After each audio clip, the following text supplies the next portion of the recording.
Bicara mengenai organisasi Papua Merdeka atau OPM, maka semua orang pasti melihat Bapak sebagai salah satu tokoh pendiri.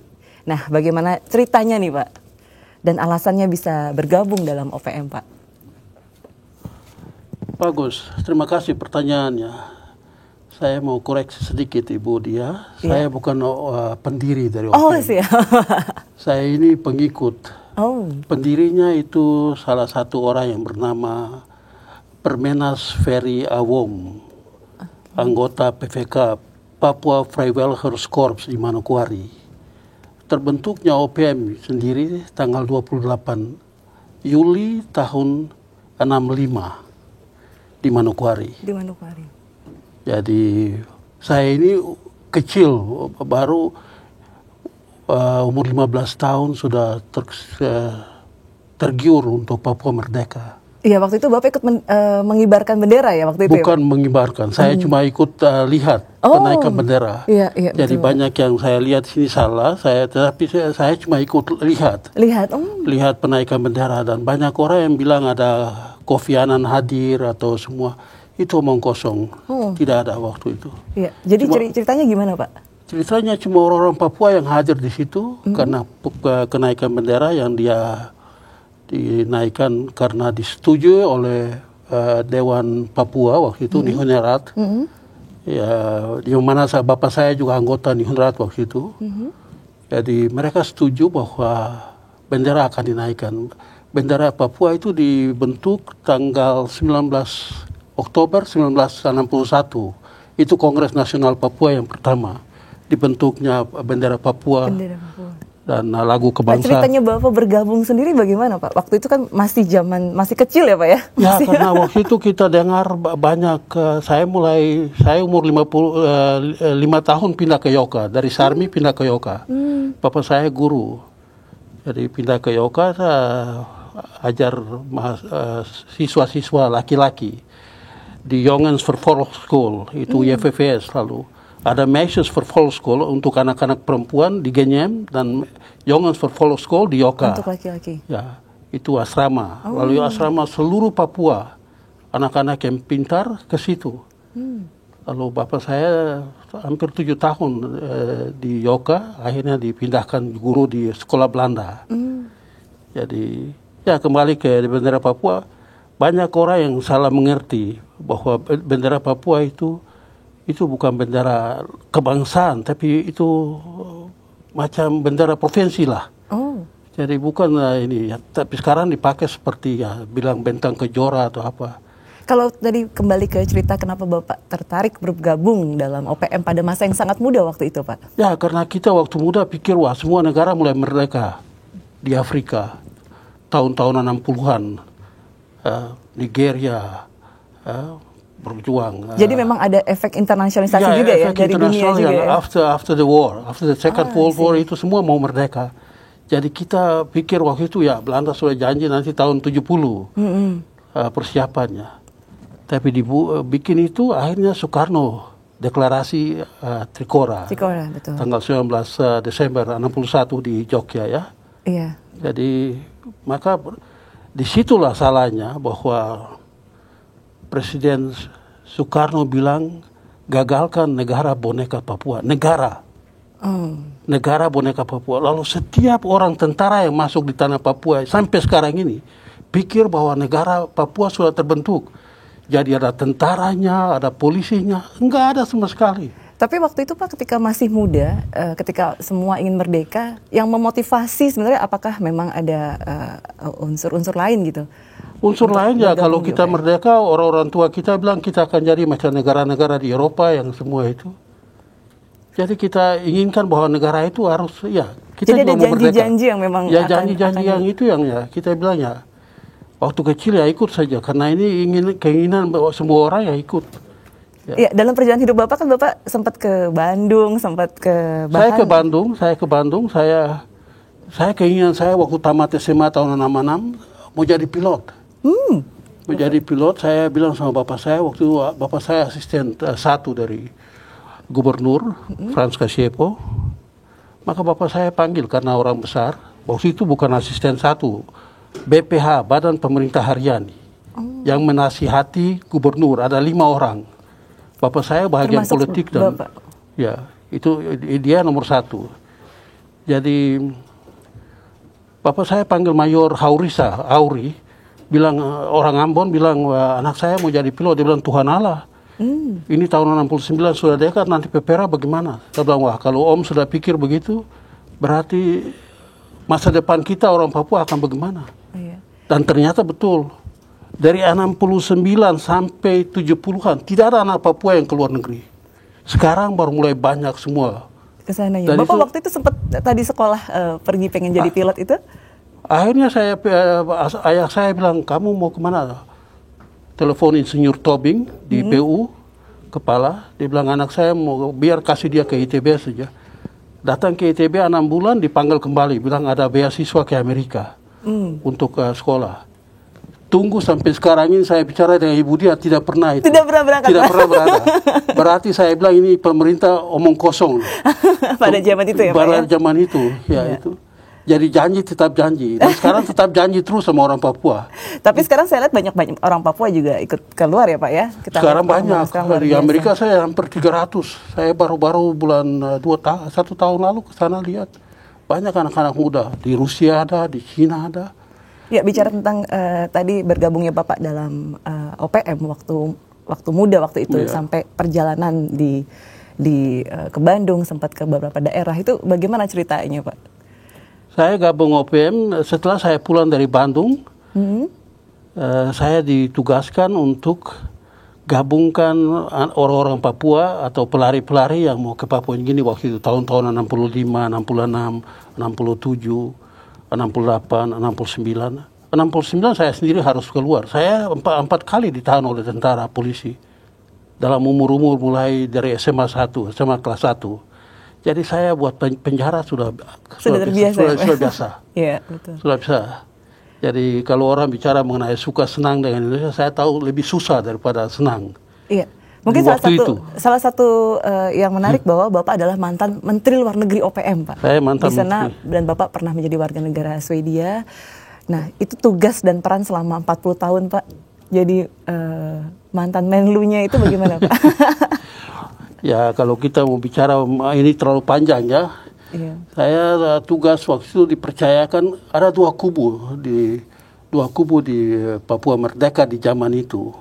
Satu adalah PMK, Pembela Keadilan, di bawah pimpinan Jacob Hendrik Prai yang sekarang masih tinggal di Swedia. Umur sekarang 77 tahun. Dan Set Yafet Rumkorem yang sudah meninggal itu mantan ABRI TNI Indonesia yang dilatih di sini. Bapaknya pejuang kemerdekaan keluar Republik Indonesia. Ya, di Dan sana anaknya lari. Bapak di sana perannya sebagai Menlu OPM apa saja gitu Pak, aktivitasnya di sana selama 40 tahun loh Bapak. Saya tidak 40 tahun, saya cuma 2 tahun. Dibagi-bagi.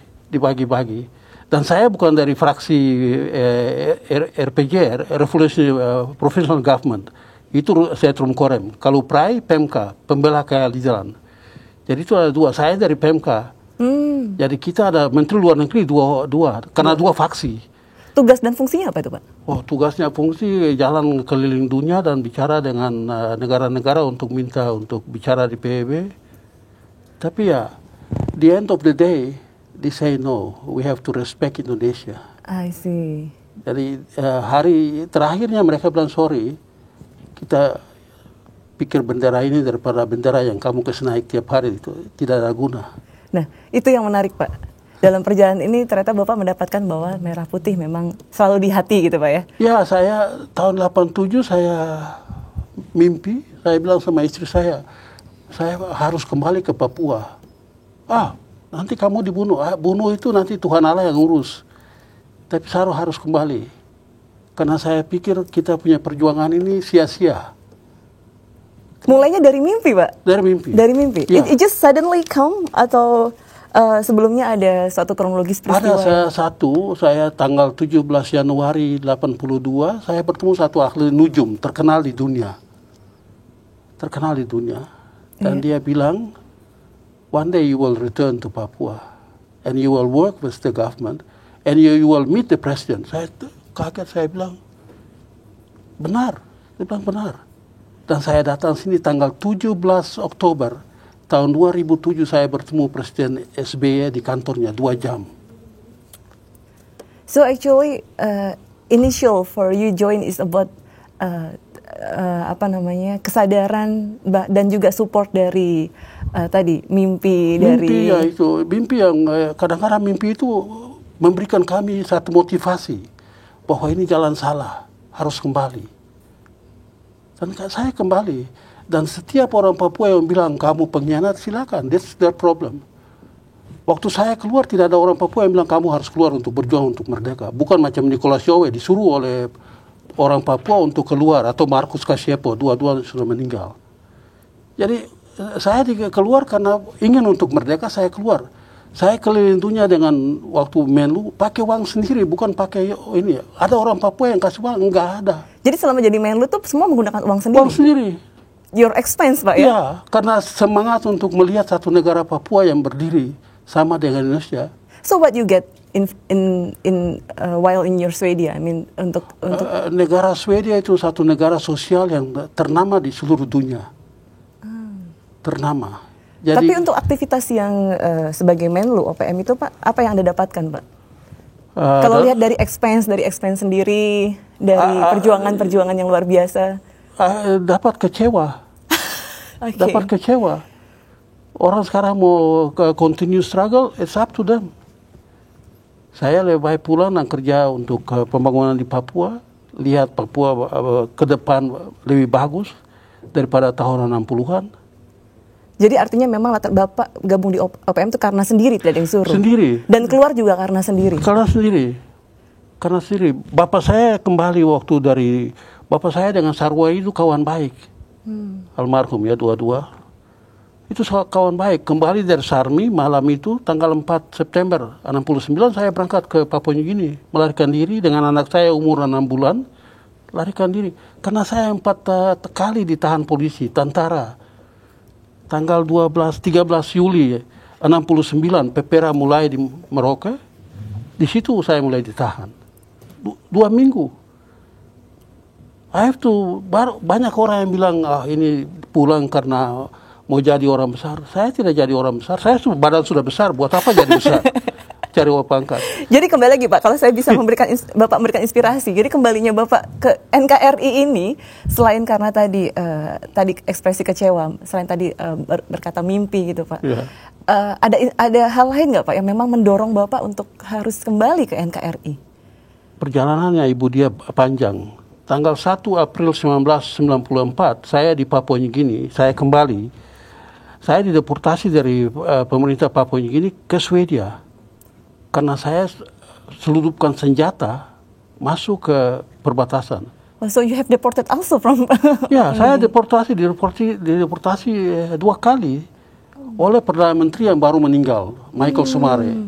Itu kawan saya baik sekali. Yeah. Dia dengan saya beda 10 tahun. Waktu dia Perdana Menteri, saya 78 seludupkan senjata, ditangkap. Dengan pesawat saya terbang sendiri. Waktu itu Bapak sebagai pilot ya? Saya pilot waktu itu. Jadi sudah memang sesuai keinginan Bapak orang tua untuk menjadi pilot, dan it comes true. Ya, come true. Saya bilang sama bapak saya ke Papua New saya akan jadi pilot. Dan itu saya punya my dream come true. Meskipun saya sudah umur 25 tahun, tapi saya diambil. Dan I deleted all the restrictions persyaratan dari semua itu. Saya harus umur 18 tahun, tidak boleh kawin, tidak boleh punya anak. Anak saya sudah besar. Tapi karena mereka lihat matematik saya dulu dari Paspal di SMA. Jadi pintar, 1 tambah 1 buat mereka mungkin 3, 1 tambah 1, 2. Tapi mereka pakai kalkulator. Ya, itu karena mereka lihat kalkulator 1 tambah 1, 3. Tapi saya pakai otak 1 tambah 1, 2. Jadi saya yang benar. Jadi setelah itu Bapak dari Papua deported going to Swedia. Ya. Di sana Bapak berapa tahun, Pak, hidup di? Saya 15 tahun. 15 tahun akhirnya saya Setelah mimpi saya bilang, dan saya mimpi Freddie Numberi. Freddie Numberi dan saya itu... Ada berapa kali mimpi sebenarnya nih Pak? Kalau tidak, saya mimpi waktu itu, saya tiap kali mimpi Freddie Numberi. Saya bilang sama istri saya, ini kawan baik saya, mulai dari kecil SD sampai sekarang jadi menteri. Berapa kali. Itu ke minggu lalu, hari Jumat lalu harus di sini, tapi karena saya harus bertemu dia dengan Michael Manufando, itu kawan-kawan sekolah, Nostalgia di Danau Sunter, Hotel Danau Sunter, 4 jam lalu, ya sudah. Tapi itulah saya mimpi bilang, saya mimpi Freddie ini pasti akan jadi menteri. Jadi menteri dia, 2 kali jadi. Jadi artinya kalau kembali kita melihat Bapak, saya tertarik ketika Bapak bicara tentang pilot sampai menyelundupkan senjata gitu. Ya. Ceritanya menjadi pilot pada zaman dulu mungkin teman-teman di Papua nggak begitu banyak punya kesempatan jadi pilot. Tidak ada yang mimpi waktu itu. Tidak ada yang mimpi. Mimpi saya untuk jadi pilot waktu tahun 55, umur 6 tahun saya dengan 9 tahun saya dengan bapak saya ke Sentani karena ada bencana alam di Belanda. Orang-orang Belanda mau pulang, guru-guru Belanda mau pulang karena bendungan di Zeeland pecah dan banyak yang meninggal. Saya sampai di Bandara Sentani, saya lihat ada barang satu besar tinggal di lapangan. Saya tanya bapak saya, ini barang apa Bapak? Oh itu pesawat. Oh pesawat ada orang yang bawa? Bilang ada. Apa, siapa? Pilot. Oh Bapak, kalau saya besar nanti saya jadi pilot. Itu keputusan saya. Dari kecil ya Pak? Dari kecil itu. Jadi itu tadi, balik lagi, mimpi itu bukan hanya mimpi sekarang jadi realita waktu itu. Ya, itu. Terus Bapak waktu itu ngambil sekolah di mana Pak?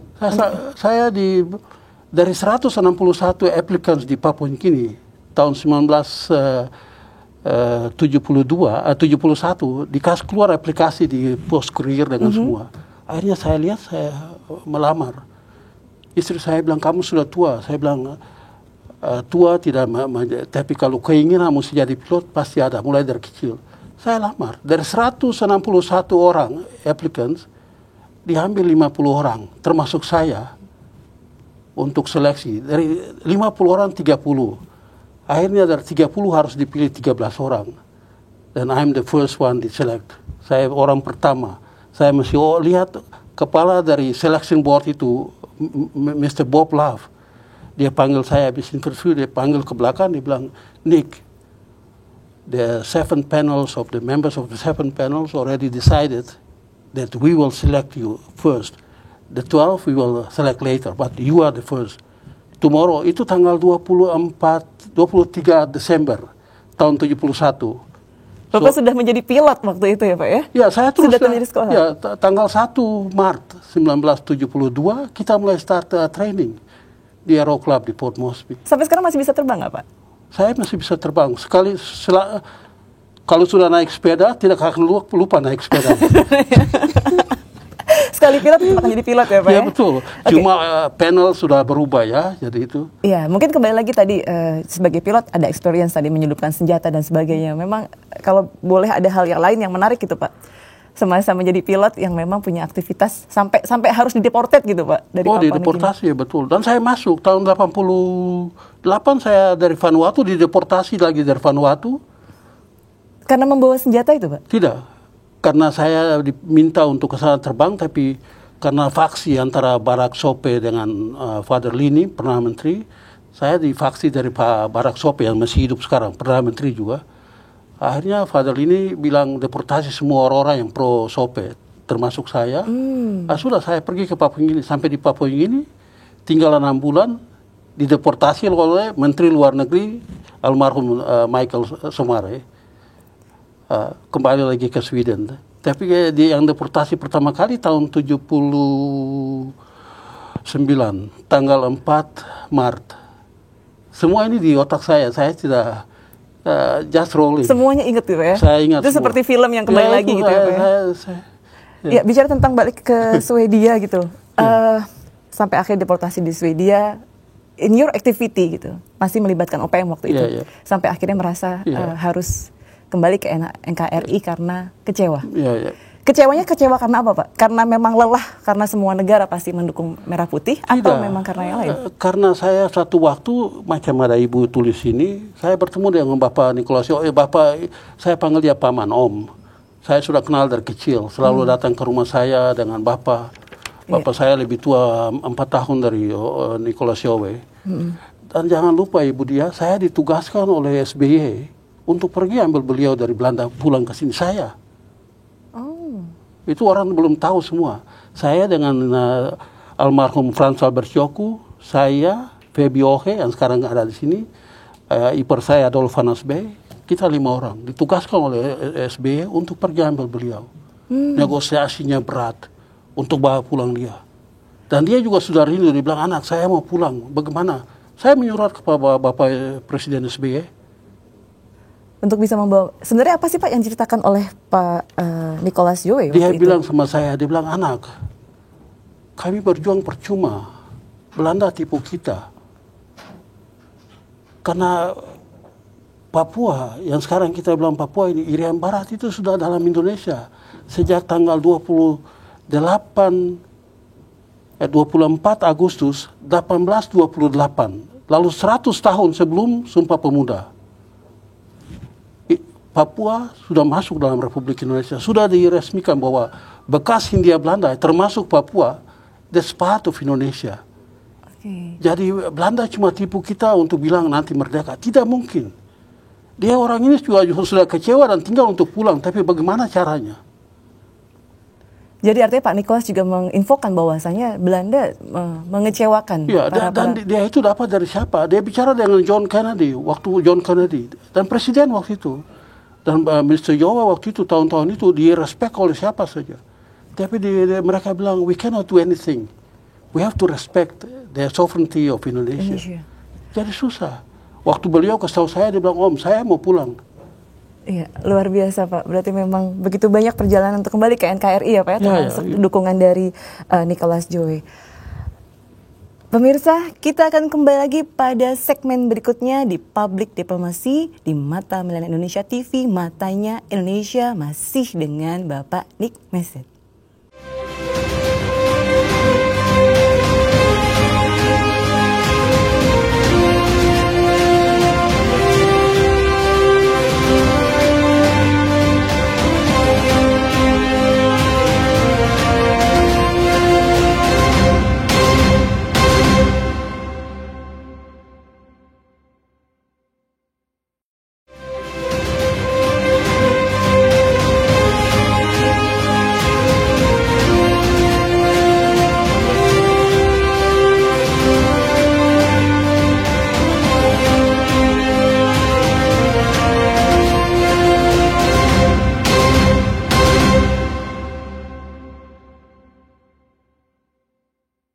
Kembali lagi di Public Diplomacy bersama Bapak Nick Messet di Mata Milenial Indonesia TV, Matanya Indonesia.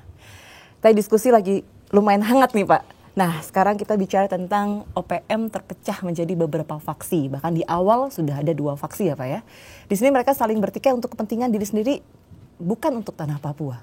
Nah hal ini gimana Pak? Atau memang ada kepentingan yang berbeda di antara faksi-faksi yang ada di OPM tersebut? Tidak Ibu Dia, faksi-faksi itu sudah mulai dari tahun 63. Mulai 63 waktu pemerintah Indonesia masuk, faksi-faksi itu mulai bentuk. Seperti saya. Saya, faksi-faksi kecil itu tidak ada satu payung. Waktu itu belum ada payung yang tadi saya bilang OPM tanggal 28 Juli. Itu belum ada. Lalu faksi-faksi semua di mana-mana di Papua. Ada yang 5-6 orang bikin satu faksi nama begini. Perbedaannya apa Pak? Perbedaannya ya cuma pikiran, mesti dapat dengan cara bagaimana, dengan senjata atau dialog. Pikiran saya waktu itu bilang harus dialog, karena tidak ada jalan lain. Kita tidak bisa berperang dengan satu negara yang sudah merdeka, yang punya kekuatan senjatanya di Asia Tenggara yang lebih besar. Apakah faksi-faksi tadi terpecah berdasarkan region atau berdasarkan kepentingan tertentu Pak? Tidak kepentingan tertentu. Cuma caranya saja. Kadang-kadang ada yang mau ikut ke komunis waktu itu ya, ada yang mau ikut ke Demokrat, jadi disitulah pecahnya. Kalau melihat yang sekarang Pak, yang masa sekarang gitu, yang teman-teman yang masa sekarang ini ya kebanyakan dengan senjata, tidak mau dialog, tidak. Mereka minta dialog, tapi di atas itu di papernya ada minta untuk merdeka, dan pemerintah Indonesia tidak bisa minta kasih merdeka. Mereka tanya saya, biasa di sana mereka tanya, apa kita bisa dialog? Saya bilang silakan datang dialog, tapi independence out of date, sudah habis. Kalau melihat posisi-posisi para faksi-faksi tadi, Pak, apakah ada yang dominan atau memang? Sekarang ini dengan COVID ini semua mati. Oke. Dan saya harap COVID berjalan terus supaya kita punya ini habis. Tapi jangan di ini, biar di luar negeri. Di luar negeri Indonesia jangan. Nah mungkin kembali lagi ada perjuangan Pak Nick. Bapak Nick Maset, saya takut salah ngomong tadi, panik ya Pak. Bapak Nick Maset di forum-forum multilateral. Dulu kan Bapak sempat berdiskusi melakukan perjalanan ke luar negeri untuk kepentingan OPM. Nah itu gimana ceritanya Pak? Dukungan yang dilakukan tuh dari mana gitu Pak? Layar-layar mana yang dilakukan oleh zaman dulu waktu masih di sebagai Menlu mungkin? Saya waktu tahun setelah Kongres Papua yang kedua, tanggal 29 Mei sampai dengan 3 Juni 2000 di Jayapura, yang mana almarhum Gus Dur bantu 2 miliar untuk itu. Dan waktu itu dibilang untuk bendera Bintang Kejora bisa naik. Setelah itu Mega naik jadi presiden, dibatalkan lagi, tidak boleh naik. Saya waktu itu berjalan keliling Amerika, ke Pasifik, ke Afrika. Di forum-forum khusus atau ke negara tertentu, Pak? Di negara-negara tertentu. Langsung dengan diskusi dengan Perdana Menteri. Ke tahun 2000 11 orang ikut sidang PBB di New York, dibawa pimpinan Teis Eloy yang dibunuh oleh Kopassus, Tom Benal, Yoris Rawayai, 11 orang pergi bertemu. Kofi Annan waktu itu dibawa Perdana Menteri Barak Sope yang tadi saya bilang, mereka yang fasilitas sampai kita bisa bertemu dengan satu orang perempuan dari Guatemala, dari direktur dari dekolonisasi untuk Asia Pasifik. Lalu kita mau tahu delegasi dari PDP, Presidium Dewan Papua, mau tahu apakah kita ini, Papua ini masih di bawah dekolonisasi atau D24 itu. Iya, saat itu respon akhir mereka apa, Pak?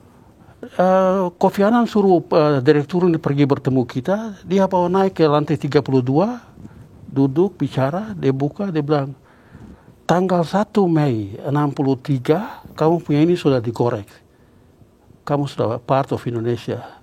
Jadi tidak ada lagi. Sudah dengan jawaban itu, kita turun dan bilang, jadi sekarang jangan kita bicara dekolonisasi atau apa. Kita mesti kerja sama di Indonesia untuk dialog. Jadi tanggal 30 Oktober tahun 2000, saya diundang oleh Presiden Nauru, ikut delegasi Nauru ke Pacific Island Forum di Kiribati, satu pulau kecil di Tarawa. Di Tarawa. Saya dengan almarhum Frans Yoku pergi. Dan di situ yang kita dari PDP, Presidium Dewan Papua, minta untuk Indonesia diikut dalam Pacific Island Forum ini sebagai partner dialog. Jadi bukan Indonesia yang bicara, kita yang bilang. Sampai orang Papua bilang, mengapa kamu dua kasih masuk Indonesia? Kami bilang, kita mesti bicara dengan Indonesia, kita tidak bicara dengan Amerika. Ya, jadi waktunya setelah bicara dengan Kofi Annan, waktu itu sudah di-stated bahwasannya memang Papua adalah bahaya, tidak bisa. Tidak bisa, sudah habis. Dan kalau mau kembali ke PBB, Ibu dia itu susah. Sekarang 200. Dulu waktu 69 cuma 100 lebih anggota. Sekarang 2/3 dari 200, 400 dibagi 3, 100 lebih. Iya. Banyak orang Papua yang menggembar-gemborkan bahwa mereka sudah ada 74 negara yang di PBB. Saya bilang, don't fool yourself. Jangan bikin tipu kamu. Saya ini pernah di sana. Saya ini pernah masuk dengan duta besar dari Vanuatu, Robert Van Lierop, yang bawa saya keliling gedung PBB sampai masuk di Dewan Keamanan. Dia bilang, Nick, your fate, West Papuan people fate was decided here on the 19th of November 1969. Ini kata-kata dari dia yang saya kembalikan sama ibu dia. Di situ, itu yang bikin saya bilang, oh kalau begitu kita berjuang percuma. Jadi secara jelas terstated bahwasanya memang dari dulu sampai sekarang memang Papua adalah integrasi dari. Ya, cuma satu hal, kalau banyak orang dibunuh di Papua, ini pelanggaran HAM, dan itu no one can stop it. Ya, mungkin kita kembali lagi Pak di di perjuangan Bapak di multilateral. Kemarin kita berjuang di sisi waktu itu Bapak presiden OPM, sekarang di sisi NKRI ya Pak ya. Ya. Kita lihat beberapa tahun ini Bapak juga sudah mulai menyuarakan aktivitasnya terhadap apa yang harus dilakukan di Papua untuk multilateral. Mungkin bisa cerita Pak di site yang di OPM sama di site yang di NKRI saat ini gitu. Saya? Iya. Oh, saya lebih senang kerja dengan NKRI. Bukan saya pengkhianat ini, tapi saya tahu bahwa sejarah menentukan. Sejarah dari dulu sudah bilang bahwa we are part of Indonesia. How can we deny that? Bagaimana kita mesti bilang, oh tidak jadi. Ini history. Jadi susah. Anak-anak muda sekarang cuma baca sesuatu dia tambah. Orang Papua tuh, orang Belanda bilang, orang Papua bisa orang pintar. Saya dengan ibu dia bicara sekarang sini. Nanti ada orang Papua, ibu dia dengan panik kemarin bicara soal Papua Merdeka. Dia tambah itu, bicara soal Papua Merdeka. Kita dua cuma bicara soal lain. Iya. Ini yang tambah. Dream. Ada dream, tapi dream yang tidak baik. Tambah yang tidak baik. Lebih baik dream macam saya untuk pulang. Ya, untuk membangun lagi. Untuk membangun kembali. Ya, mungkin kalau melihat Bapak dari pasca kembali NKRI setelah meninggalkan Papua dari tahun 60-an gitu ya. Saat ini apa saja sih yang sudah Bapak lakukan untuk membangun Papua, untuk mengintegrasikan Papua ke dalam Indonesia gitu? Saya kembali dengan tujuan mau pulang ke Papua. Saya di Kabupaten Sarmi, mereka bilang untuk pergi jadi bupati. Saya bilang saya bukan sekolah IPDN, saya sekolah pilot. Jadi IPDN itu yang bisa jadi bupati atau apa. Saya bukan ini. Saya mau ke Sarmi untuk membangun sana. Tapi karena saya punya keahlian, ada punya kawan-kawan banyak di Pasifik. Pernah menteri presiden di seluruh Pasifik kenal saya. Kalau ibu dia tidak percaya nanti satu waktu ikut saya. Seluruh mereka Kemlu sih sampai kaget. Bilang, wah panik ke sana sapa satu presiden atau perdana menteri macam, hey my friend, how are you? Dan itu keahlian saya. So you have deep connections between all the leaders ya? Saya punya kawan baik, Scott Morrison sekarang di Perdana Menteri Australia. Jadi artinya kemampuan Bapak itu untuk jadi itu sampai ditahan di Jakarta oleh SBY, sekarang Jokowi juga. Jadi saya sudah tua, orang tanya, mengapa kamu mesti kerja? Ya, saya punya otak ini tidak sama dengan otak orang lain dan susah. Dan saya punya koneksi itu lebih akrab dengan ini semua. Kalau saya lihat kadang-kadang kita punya saudara-saudara dari Kemlu ke sana jalan sedikit fasih-wasih, tidak bebas. Ya mungkin dengan adat istiadat. Tapi once you know him, you just go, hey, my friend, how are you? Ya. Jadi justru pendekatan yang lebih itu lebih informal, lebih membuat lebih mudah terinformasikan ya? Kita di Nauru tahun 2018 saya bawa Pak Wiranto, Menko waktu itu ke sana, bertemu dengan ini semua presiden dari Mikronesia, satu orang generasi keempat orang Ambon, Suisa. Dia jadi presiden waktu itu. Kita ambil. Pak Wiranto bilang dia mau ikut ke Mikronesia, ya kita dari Nauru ke Mikronesia, dari Mikronesia ke Jayapura, lalu bisa lihat itu. Kita agak bantu dia, tapi bantu dia dalam political gain, kita sudah menang, bahwa kita ambil dia, supaya jangan bicara soal Papua di PBB atau di mana. Nah ini, barang-barang kecil yang begitu yang bisa bikin hati orang tertarik. Negara-negara kecil di Pasifik kita bantu ya. Moral obligation, mereka bilang, oh kita tidak boleh bikin ganggu Indonesia. Nah, jadi ini merupakan salah satu strategi ya Pak ya? Satu strategi yang tidak boleh ya. Minta barang macam ini, kasihlah 2 juta apa itu, daripada 2 juta korupsi masuk di lapas di suka miskin. Karena suka kaya, mau jadi kaya. Lebih baik bantu orang supaya negara ini aman. Ya. Jadi itu yang strategi yang dilakukan dalam diplomasi? Diplomasi itu mesti begitu. Jangan cuma pikir, wah ini uang negara atau uang saya atau ini jangan.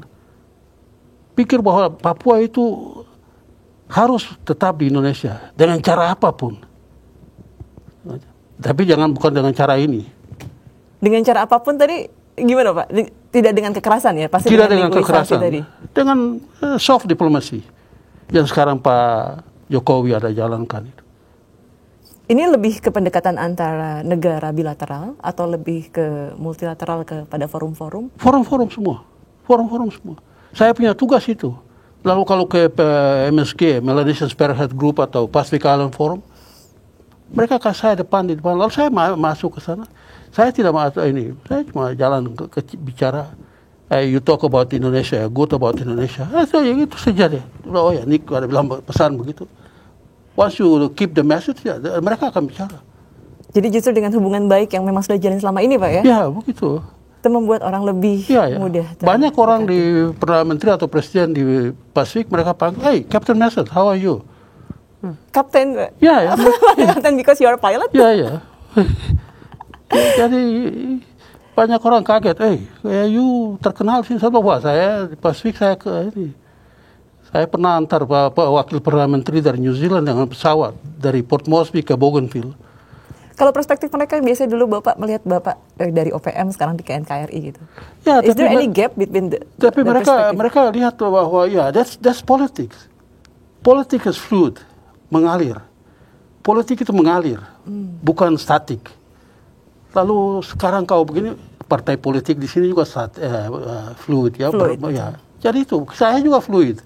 Jadi ya mengalir. Kau tahu mereka bilang, kau sudah kembali ke Indonesia. Saya terangkan, kalau begitu lebih baik di Indonesia daripada kau sengsara di luar negeri. Kau kembali bisa bangun Papua, bantu Indonesia. Justru mostly they are support. Ya, ada support. Cukup menarik Pak. Mungkin saya tadi agak terdengar mengenai Bapak waktu datang ke daerah, Bapak bilang menjadi bupati. Bapak nggak pengen jadi bupati atau apa gitu? Tidak. Saya tidak mau, sudah rusak.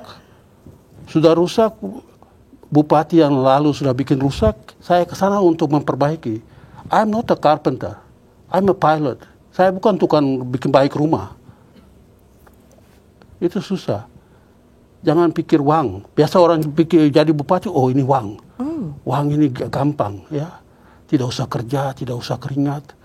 Bisa dapat uang, bisa curi uang. Bapak saya dulu jadi bupati, tapi juga jadi ketua di gereja untuk kolekta. Lalu satu waktu adik-adik tanya, Bapak mengapa you sudah jadi bupati dan masih kerja kolekta di ini? Sebab orang tanya, Bapak bupati? Dia bilang, lebih baik saya kerja buat Tuhan daripada saya kerja untuk negara. Sebab saya tahu saya punya masa depan sudah ada di surga. Itu prinsip dari. Saya lihat orang tua Bapak Nick juga sangat berpengaruh ya dalam perjalanan. Termasuk menjadikan pilot ya Pak ya? Ya, Bapak saya terkenal karena dulu guru untuk orang-orang yang sekarang ini, anak-anak muda. Lalu kalau saya pulang ke sana, Bapak saya itu figur yang hebat. Bapak saya dulu pernah waktu tahun 60, Oktober sampai Mei, 9 bulan itu jadi ketua Dewan Papua, macam ketua parlemen. Setelah Belanda keluar, Untea masuk, Bapak saya itu kerja dengan Dalal Abdo, kerja dengan Bapak Sujarwo Condronegoro. Jadi influence-nya memang influence hebat. Jadi akhirnya terakhir jadi bupati. Dan orang kerja keras. Tidak ini. Luar biasa ya Pak ya. Memang perjalanan politiknya memang dari orang tua diturunkan dari orang tua ya. Dan orang tua yang baik yang mendidik. Ini barang baik, ini barang jahat. Malah waktu saya mau keluar, dia bilang jangan tinggal di Indonesia. Kakak saya ditembak mati tanggal 29 September tahun 1974. Saya baru 2 minggu dapat saya punya wing di Australia. Tapi saya masih kembali. Saya kembali, orang bilang, kakak dia sudah ditembak. That's part of politics. That's part of the risk. Bagaimana membuat Bapak tetap bertahan gitu di sekarang ya di NKRI ya? Ya, apakah kita menangis dan meratap kakak saya akan bangkit? Enggak bisa. Itu sudah habis. Dan itu risiko yang orang mesti terima. Saya masuk penjara 4 kali, tapi orang bilang mesti kembali. Iya, kalau kita kembali lagi ke faksi-faksi yang ada di OPM ya Pak ya, bagaimana cara menginfluence ini supaya memang mereka bisa kembali sadar bahwasanya kita sama-sama membangun Papua? Banyak orang sudah sadar, orang-orang Papua yang di luar negeri sudah sadar mau pulang. Tapi rasa harga diri mereka untuk kembali akan malu ya. Malu untuk kembali, sudah berjuang sesuatu yang tidak bisa dapat. Macam ke laut mengambil ikan tapi tidak dapat. Ya, tapi kau mesti kembali. Ya kan? Itu ibarat saja macam saya. Ke laut mau mengambil ikan tapi mesti tidak ada ikan, saya mesti kembali ke Papua atau ke ini. Itu sama saja. Berarti kita tidak mendapat hasil merdeka, nanti malu kembali ke Papua. Wah, mereka berjuang. That's part of politics. Itu yang saya bilang, itu macam air mengalir, fluid. Tapi Bapak Nick mampu mengatasi dan menjadi sukses story ya? Kalau dari saya melihatnya like one of the success story Bapak kembali ke NRI dan kita sama-sama membangun Ya, Papua. itu kita pernah waktu Bapak Bom Suryanto jadi duta besar di Papua New Guinea, dia pernah repatriasi hampir 100 orang, lebih 150 orang Papua di sana. Tapi ya kembali ke sini mereka tidak dapat jaminan apa yang semua. Saya bilang, kamu jaminan apa? Waktu kamu lari juga kamu tidak dapat jaminan di sana di Papua New Guinea. Sekarang kembali mau ini tanah sendiri. Saya juga kembali begitu. Pakai otak. Jangan otak ini untuk perjuangan saya. Otak perjuangan untuk hidup juga, untuk hidup kamu. Jangan pikir mereka. Ya, jadi keinginan kembali sebenarnya banyak yang mereka mereka mau, tapi malu hati sudah ini. Sebenarnya jangan. Dukungan keluarga bagaimana Pak? Oh, dukungan bapak saya dulu tidak mau untuk saya kembali. Takut nanti kejadian macam kakak saya. Saya bilang enggak Pak. Saya tunggu sampai negara ini, waktu bapak saya masih hidup. Bapak saya meninggal tanggal 6 Januari 1996. Lalu saya datang, meninggal di ini. Itu ibu ahli nujum itu bilang, nanti bapak kamu meninggal sini. Itu ibu yang di sini. Yang di Swedia itu di Swedia. Luar biasa ahli nujumnya nih. Ya, dia bilang bapak kamu akan meninggal di ini. Ibu kamu tidak lihat. Iya. Dan itu bapak saya juga bilang jangan pulang. Saya bilang bapak saya akan pulang. Karena waktu itu khawatir karena keselamatan ya Pak. Tanggal 21 Mei 1998, ibu dia tahu apa ya? Ibu dia tahu tanggal itu, 21 Mei 1998. Reformasi Indonesia mulai ya. Iya, betul. Itu saya bilang, saya lihat di televisi, saya bilang, Indonesia sekarang akan jadi baik. Saya bilang sama adik-adik, Indonesia sekarang akan jadi baik. Saya akan pulang. Itu yang men-trigger Bapak untuk kembali pulang. Ya, mungkin kalau ngeliat tadi, apa yang harus dilakukan gitu untuk teman-teman yang masih di luar, untuk seberani Bapak gitu. Ya, untuk kembali ke Indonesia, kita kadang-kadang mereka pikir bahwa mereka itu satu orang yang hebat, presiden atau menteri luar negeri yang takut masuk ke Indonesia karena mereka punya posisi sudah tinggi macam Tuhan. Tapi kita mesti tahu bahwa ini posisi di dunia. Anytime we can come back and say I make mistake, do forgive me. Kembali lagi ke Tuhan ya Pak? Ke Tuhan dan datang kembali. Itu yang saya bilang sama Pak Presiden SBY. Bapak saya minta maaf, saya sudah keluar tapi saya mau kembali. Ya Bapak, sekarang tugas kamu pergi ke Amerika bicara dengan Congressman Eni Falamufaga yang selalu bicara Papua di Kongres. Dan itu kawan baik saya pergi bicara dengan dia. Eni sudah meninggal, tapi saya Pak bawa dia ke Indonesia. Saya punya hasil usaha. 6 negara yang ibu atau 7 negara yang tahun 2016 ibu pernah dengar bicara di PBB mengenai. Saya buat itu semua. Saya bawa Presiden Nauru ke sini. Dan semua support? Semua support sekarang tukar habis. Tidak ada ini. Jadi memang perjuangan Bapak luar biasa ya? Oh ya, banyak orang bilang saya diam. Man behind the skin. Saya tidak mau tonjol saya. Kalau sekarang mau bicara, saya bicara. Orang tahu saya siapa. Ini belum pernah terjadi, saya buka begini, Ibu. Luar biasa Pak Nick. Saya sampai tertegun nih sebenarnya. Sungguh sangat menginspirasi ya, terutama supaya harapan dari teman-teman yang di luar sana untuk kembali ke sini. Jadi orang-orang yang belum kenal saya bilang, Pak Kapolres Tito waktu bilang ini orang ini hebat. Dari 7 negara sekarang tidak ada negara di Pasifik yang bicara soal Papua. Sisa 1, Vanuatu. Vanuatu sudah bicara sama saya. Covid habis, kita mau pergi bicara dengan Indonesia. Wala. Luar biasa.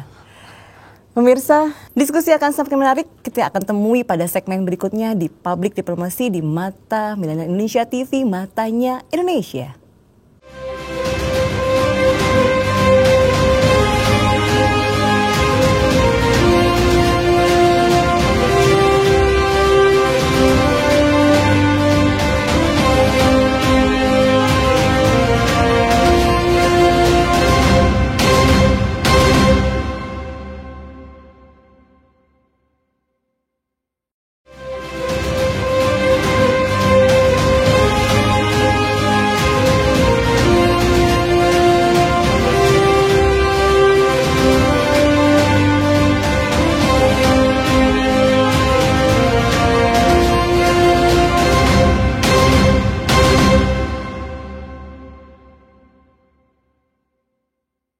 Masih di Public Diplomasi, masih di Mata Milenial Indonesia TV, Matanya Indonesia.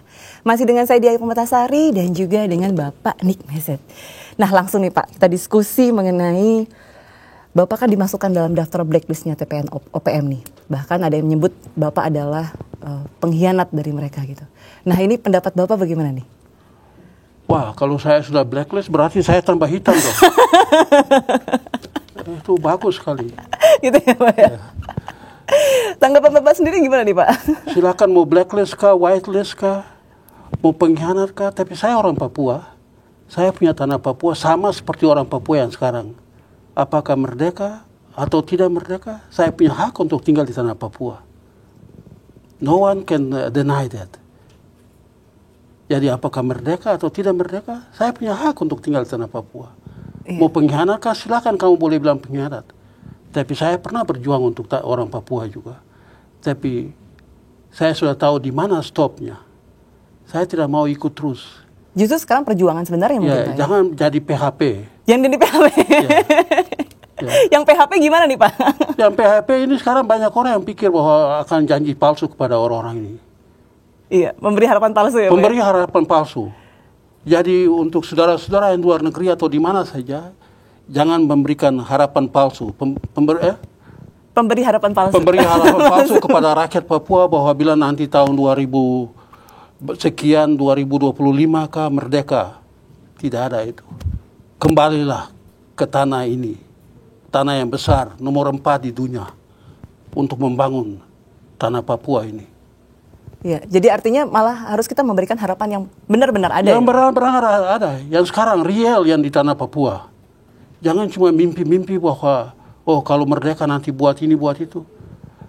Kau mimpi untuk mati juga lebih baik begitu daripada mimpi yang tidak akan jadi.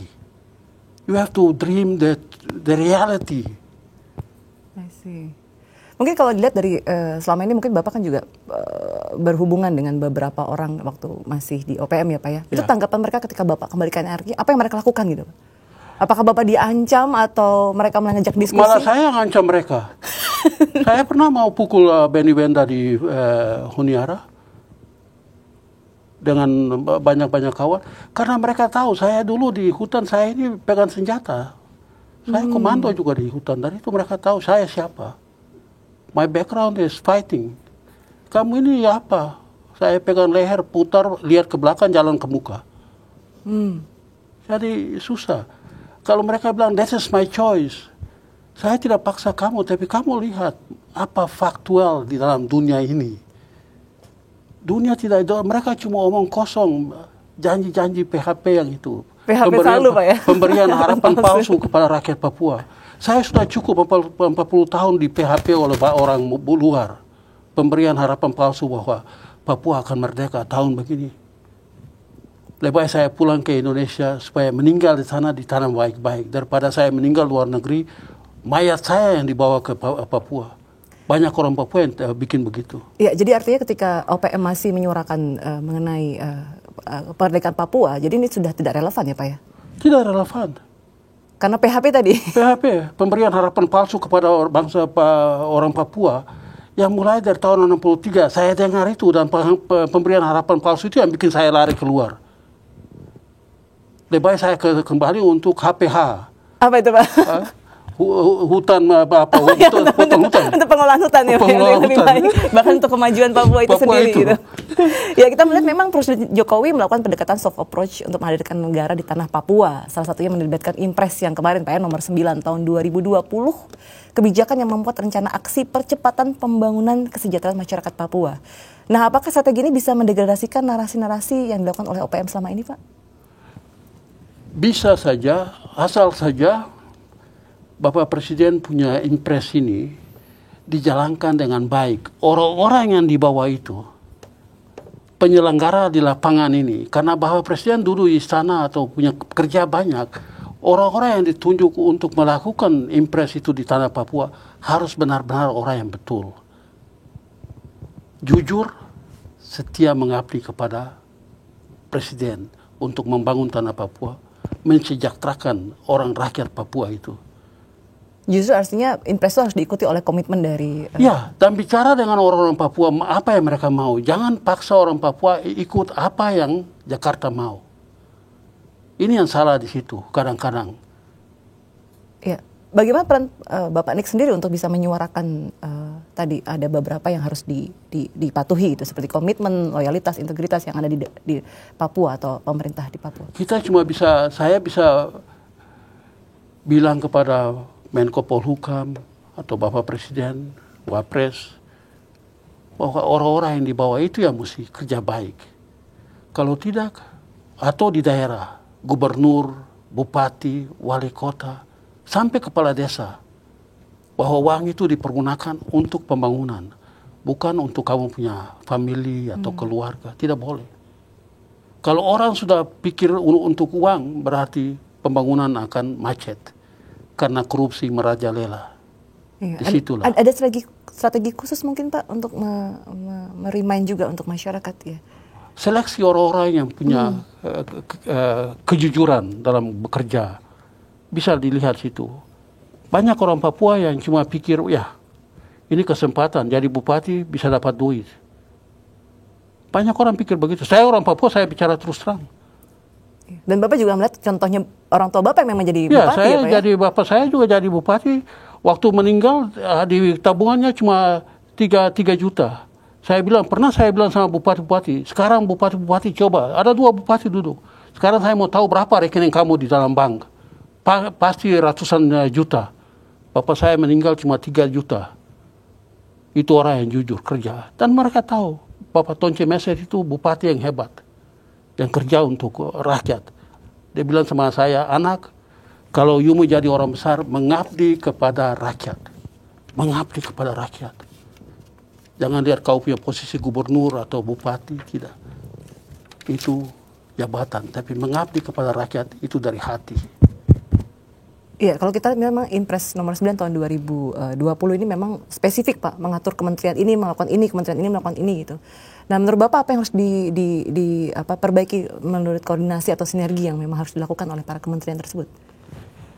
Banyak kementerian. Saya bertemu Bapak Wapres tanggal 30 Juni tahun lalu, bicarakan soal-soal ini yang sekarang ini mereka bicarakan dengan, dan saya minta Bapak Wapres sampaikan kepada Bapak Presiden Jokowi untuk kalau mendirikan satu badan itu lebih baik cari orang Papua yang punya kredibel, yang bisa tanggung jawab, yang bisa paksa orang yang bisa bicara dan terus jalankan. Supaya jangan kasih orang di luar Jawa. Kalau di luar Jawa orang Papua bisa ini. Sudah tahu orang Papua punya agresif ya. Mereka marah ya. Ya tadi balik lagi saya agak tertarik Bapak bilang bahwa orang Papua agresif ketika Bapak keluar dari OPM dan kembali ke NKRI. Respon mereka malah Bapak yang mengancam gitu. Itu gimana bisa seperti itu? Mengancam dalam tadi yang ketika Bapak keluar dari OPM kan responnya mereka apakah yang mengancam atau yang melakukan aktivitas diskusi, mengajak diskusi dengan Bapak gitu. Itu sebagai pertentangan otak, cyber saja. Cyber yang mau kasih takut saya, bilang kami akan tangkap kamu atau bunuh. Silakanlah. Tapi ada Pak yang macam itu? Ada, tapi silakan saja. Tapi kamu lihat saya dari jauh sudah takut lari. Kamu tidak berani.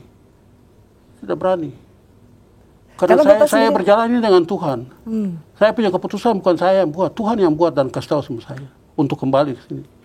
Lalu God will protect me, no one else. Berarti melihat kronologis Bapak dari awal sampai akhir gitu ya, keberanian Bapak luar biasa ini. Terima kasih. Memutuskan banyak hal gitu. Nah itu ada sesuatu yang memang harus kita pelajari nggak sih Pak dari inspirasi ini?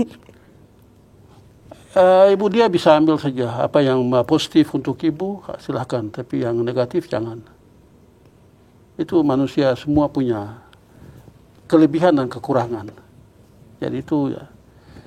Saya tertarik sekali dengan ibu dia punya pertanyaan-pertanyaan. Ini menyangkut hidup saya. Kelanjutan hidup saya ini bukan orang yang pegang, Tuhan yang pegang. Lalu saya kembali ke Indonesia ini, ya saya cuma pasrah dan bilang ikut Tuhan yang kembali. Termasuk keputusan mau kembali ke NKRI ya Pak ya? Dan berjuang di NKRI ya. Itu absolut. Itu tidak ada orang yang Papua yang berani bicara sama saya untuk bilang kamu pengkhianat. Dia bisa bicara dari jauh pengkhianat, tapi dia tidak muka dengan muka dia takut. Terlebih saya orang tua, saya pelaku sejarah. Anak-anak muda yang sekarang tidak berani. Hanya mendengar melihat. Saya melihat, baca, tambah lagi. Iya. Tambah bikin PHP itu. Bikin PHP. Jadi susah.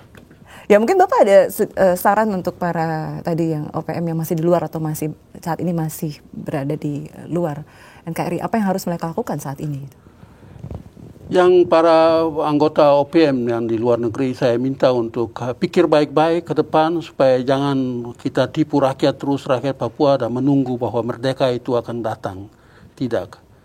Kembalilah ke Indonesia dan membangun tanah Papua untuk menjadi satu surga kecil yang jatuh dari langit. Itu yang idam-idaman orang Papua selalu, supaya tanah Papua itu tanah yang damai, penuh dengan rasa cinta dan saudara-saudara kita di bagian lain dari Indonesia. NKRI itu dari Sabang sampai Merauke.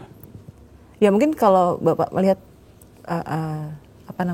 apa yang pesan-pesan yang akan Bapak sampaikan gitu untuk generasi pemuda di Papua dan juga mungkin untuk generasi muda yang ada di OPM mungkin Pak.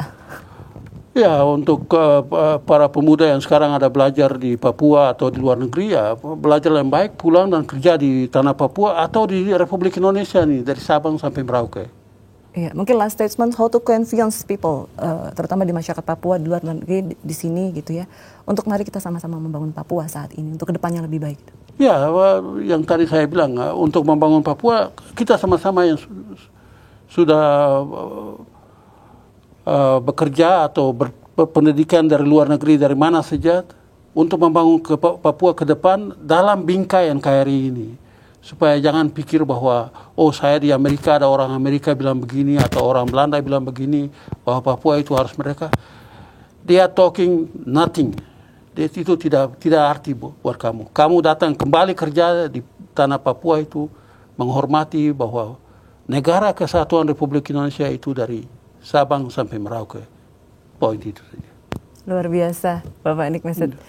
Saya sendiri sampai tertegun nih sebenarnya tadi. Mendengar penjelasan yang sungguh menginspirasi perjalanan hidup yang tidak sebentar ya Pak ya, berapa puluh tahun ya? Ya, saya 38 tahun saya kembali. Saya kembali ke Indonesia tanggal 1 April 1994. Tapi saya lihat keadaan tidak itu, akhirnya saya kembali lagi. Saya kembali ke Papua tahun 2000, ikut kongres ke PBB kembali. 2005 ada orang yang ke Swedia bilang saya untuk Bapak mau datang ke Indonesia untuk lihat-lihat. Saya bilang, oh silakan Bapak, saya datang lihat apa yang terjadi di sana, tanah Papua apa. Saya datang, saya lihat, tidak bertemu siapa-siapa. Pergi ke Papua, lihat semua, kembali. Saya bilang, oh nanti saya tunggu, pikir-pikir dulu untuk saya kembali. Dan akhirnya kembali betul di sini. Akhirnya kembali betul. Terima kasih kepada Bapak Nick Messet atas waktu dan diskusinya yang luar biasa.